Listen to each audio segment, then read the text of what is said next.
COVID is everywhere, even to the highest levels of the White House and the Republican Party. Ronna McDaniel, Kayleigh McEnany, the president, the first lady, a couple of Republican senators. Isn't it odd that we don't hear of any prominent Democrats getting corona? None of them. I guess they're all wearing masks. Or maybe the hypocrisy is they're telling us to wear masks, and they're not, because Nancy Pelosi was found in a salon with no mask. Senator Feinstein from California was found in an airport with no mask. Governor Cuomo in New York was out hugging people with no mask. It goes on and on and on. So if they get COVID, they're not going to tell us, because then they're going to say the masks don't work. And somebody who dealt with it and can give us some really unique insights into COVID, and somebody who is fighting every day for his life in a congressional race here in New York where the odds are stacked against him. George Santos joins us right now. He's a congressional candidate here in New York and got through COVID back in March, and you're fully recovered. You look fantastic. How are you, brother?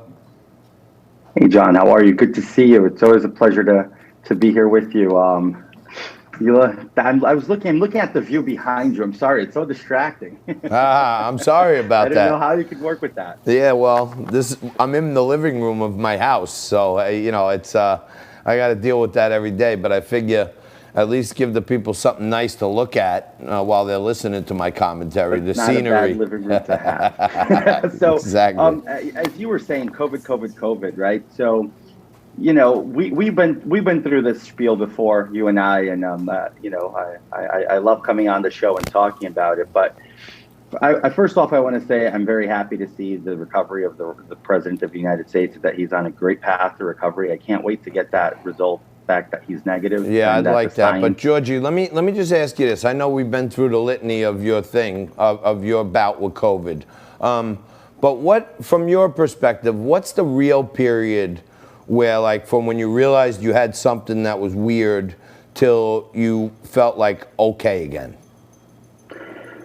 So, if you remember, I came back from CPAC, and it was March 7th when I came down with symptoms, and I was ambulanced to the hospital. At the time, only Elmhurst Hospital in Queens was actually seeing COVID patients. So they ambulanced me there, put me through triage, put me in an isolation bubble, like a bubble thing over the gurney, and they ran all tests of known ailments, and everything came back negative. They ran COVID. At the time, COVID was a lot harder to test for than it is today. It was 3 swabs, 1 up each nostril and 1 in the back of your throat. It wasn't very pleasant.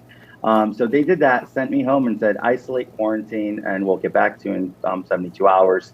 That's when I got the result that was positive. But at that point, I had gone through the worst 72 hours of probably my adult life. For somebody who's fought pneumonia and bronchitis for years, this was a little bit extra. But at the time, there was no study in real medicine behind it. And it was pretty challenging for me. Right, it was hit or miss. It was hit or miss. Happy to see. It was hit or miss back then. The doctors, they were calling it an influenza-like virus. They didn't even really know what it is. With all the advances we've made since then, is it plausible to you that the president could have had 3 or 4 bad days and now he's kind of back on the mend?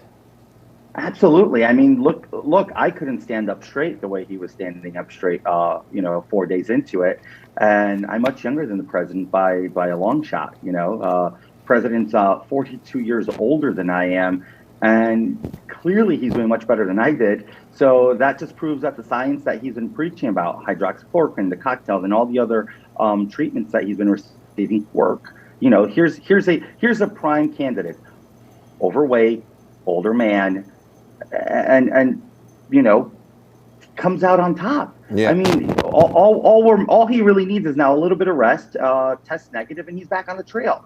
And that just proves that his science is right, and everything that Democrats are saying is just to undermine this president. And I'll go a little further and say this, John. Look at what's happening in New York City now.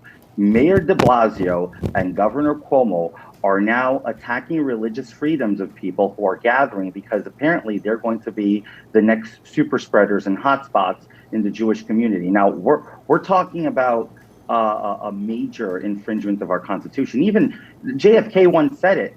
Today I might be the victim. Tomorrow it may be you, and we just don't know who's next. Now No he's doubt attacking, about it. he's attacking the Jewish community. He's clearly taking an attack on the Catholic Church. The bishop from Queens and Brooklyn today put out a statement, a jaw-dropping statement, Bishop Nicholas, because it's, what's next?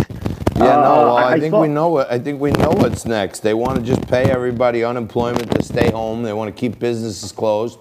But Georgie, more importantly, thank you for that update and your overview on it. But you got to win this race, and you're out there even during COVID. People don't want to deal with handshakes and politicians. But what are you doing to get your message out there during the lockdown here in New York? So it's fun. You mentioned people don't want to deal with handshakes and people at the door. When I knock on doors, and we're knocking on doors, taking all social distancing protocols, masks, gloves, and whatever makes people comfortable. And the volunteers, the PBA in Suffolk County, they're just amazing people. And they're out there for me 2-3 times a week in groups of 20 to 40 guys and gals. And they're knocking on doors. So the feedback we all get is, the moment we knock on the door, people are apprehensive. When you say, hey, I'm a Republican, they open the door, give me the literature. I want to know more. People are sick and tired of this tyrannical regime. So the more that I campaign person to person, the more that I'm able to campaign out there and see people, the more good traction we're getting.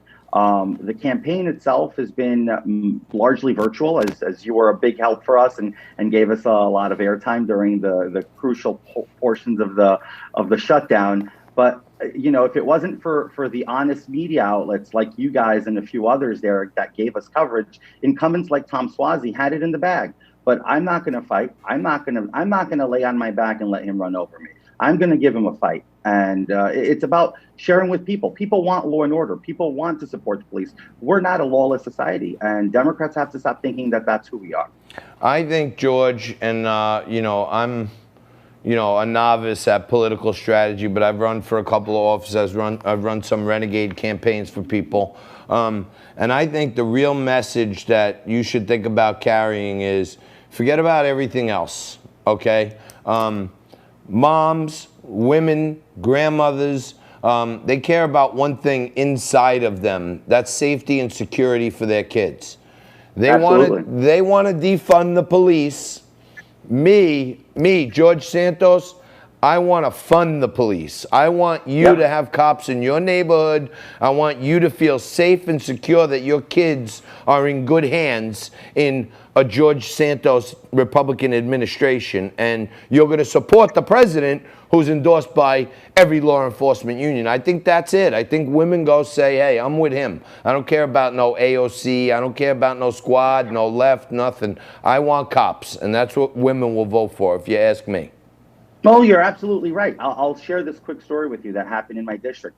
Half Hollows Hills District, a school district in Dix Hills, Huntington in Suffolk County, had this enormous threat to the school district by Antifa and Black Lives Matter, and it was brushed under the rug by the superintendent, the school superintendent, and the entire school board in that district completely brushed it under the rug. I had a lot of moms reach out to me. We put together a town hall. We sent some letters. We're rattling cages. You know why? I refuse to allow the future of America to be vulnerable to risk because of political bias. It can't happen. And I want to assure to every person watching that I will be the person to support law and order and public safety for every person in my district and across America. And that's largely what the message of the campaign is. And that's why I've gained every single police union endorsement, with the exception of one. Every single one of them in my district endorsed me. Just one didn't. And that's okay. I still support the officers of that union. And I respect their decision. And, sometimes you just got to play with the powers that be. It is what it is, right? Isn't that really what the slogan of 2020 has come down to? Yeah, it is what it is. But look, what we want, and for anybody watching, anybody's interested, you want to know more about George, you need some dough to finish this campaign in style and hopefully win it. Where can people go to make a contribution or learn more about your campaign, George? Best place to go is a website. That's george4ny.com, George, FORNY.com, and you can donate, volunteer, you can request a lawn sign, you can read about my platform, you can get to know me. Hey, send me your number, I'll give you a call myself. I'm always willing to have a good conversation with a constituent.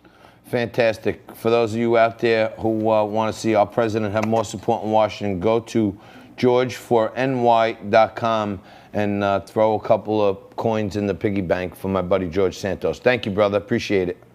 Thank you, John. Take care. You stay right there. Don't go anywhere. I got some pillows coming your way. That's right, pillows. More pillows.